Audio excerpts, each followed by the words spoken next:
ہم کوئی غلام ہیں، اس کا بیان یہ اپنی موت آپ مر چکا، کیا اعظم خان سے سارا معاملہ خراب کیا؟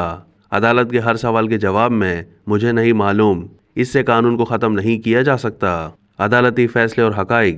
کالم نگار ایس اے زاہد اپنے کالم میں لکھتے ہیں کہ بانی پی ٹی آئی، ان کی اہلیہ اور شاہ محمود قریشی کو 2 الگ الگ مقدمات میں سزائیں سنائی گئی ہیں۔ کسی کو بھی سزا ہونے پر کسی کو خوش نہیں ہونا چاہیے، لیکن کیا کیا جائے کہ ماضی میں سیاسی مخالفین کو سزائیں سنائے جانے پر جو لوگ مٹھائیاں بانٹتے ہیں اور خوشیاں مناتے تھے، سیاسی مخالفین کو سزائیں سنانے پر یہی لوگ عدالتوں کی تعریف اور قانون کی حکمرانی اور بالادستی، ان سزاؤں کو جائز اور انصاف کہا کرتے تھے۔ وہی لوگ آج ان کے خلاف آنے والے فیصلوں کو انصاف کا قتل اور ظلم قرار دے رہے ہیں۔ میٹھا میٹھا ہپ ہپ اور کڑوا تھو والا کام نہیں چلتا۔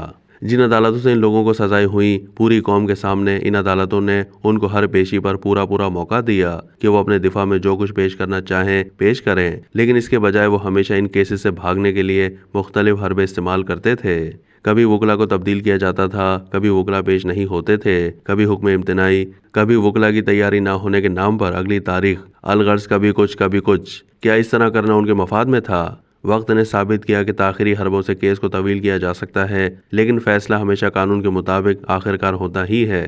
سائفر کیس کو لے لیں، یہ بات تو سب جانتے ہیں کہ یہ ایک اٹل اور طے شدہ امر ہے کہ کوئی بھی ریاست اعلیٰ ترین عہدے پر فائز فرد کو اس بات کی اجازت نہیں دے سکتی کہ وہ سلامتی راز اور نیشنل سیکیورٹی سے جڑے معاملات کو غیر ذمہ دارانہ طریقے سے چلائے اور افشاں کرے۔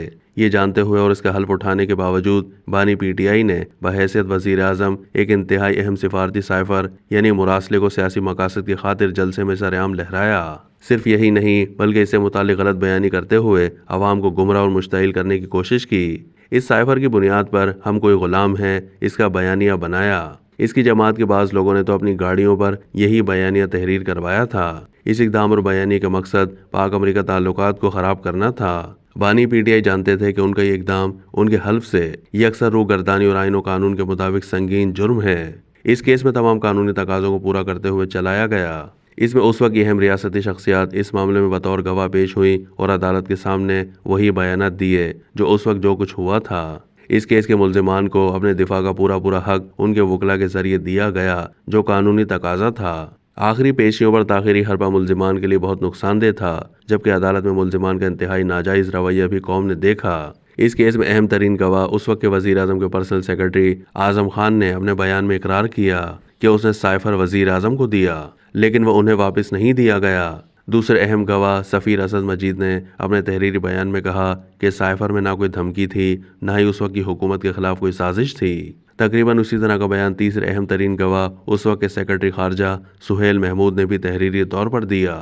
اس وقت کے وزیر اعظم اور ان کے پرسنل سیکرٹری اعظم خان کی آڈیو لیک بھی ٹھوس ثبوت کے طور پر موجود ہے۔ سائفر سے متعلق شاہ محمود قریشی کا کردار بھی نہایت واضح ہے۔ یہ ایک انتہائی اہم فیصلہ ہے کیونکہ کسی بھی شخص کو پاکستان کے نیشنل سیکیورٹی اور سفارتی تعلقات کے ساتھ کھلواڑ کرنے کی اجازت نہیں دی جا سکتی۔ عدالت نے ثابت کیا کہ کوئی بھی فرد جو اہم ریاستی ذمہ داری پر مامور ہو، کتنا ہی بااثر کیوں نہ ہو، وہ ہمیشہ قانون کے سامنے جواب دہ رہے گگا۔ مغربی ممالک میں بھی اسی طرح کی کئی مثالیں موجود ہیں۔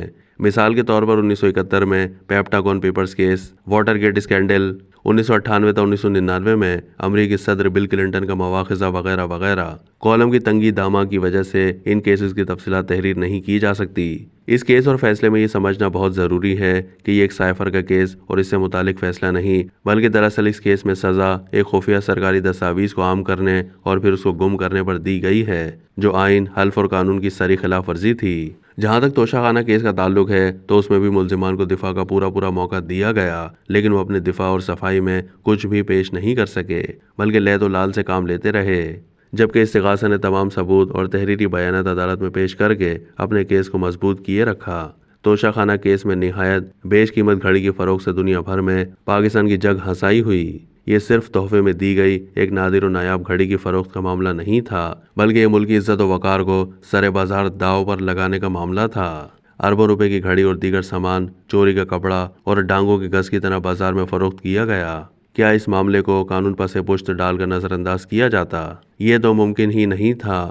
عدالت کے ہر سوال کے جواب میں مجھے نہیں معلوم، اس سے تو قانون کو ختم نہیں کیا جا سکتا۔ پی ٹی آئی کے جو دوست یہ کہتے ہیں کہ یہ دونوں سزائیں ہائی کورٹ یا سپریم کورٹ سے ختم ہو جائیں گی، شاید وہ بانی پی ٹی آئی کو طفل تسلی دے رہے ہیں۔ دیکھیے آگے کیا ہوتا ہے۔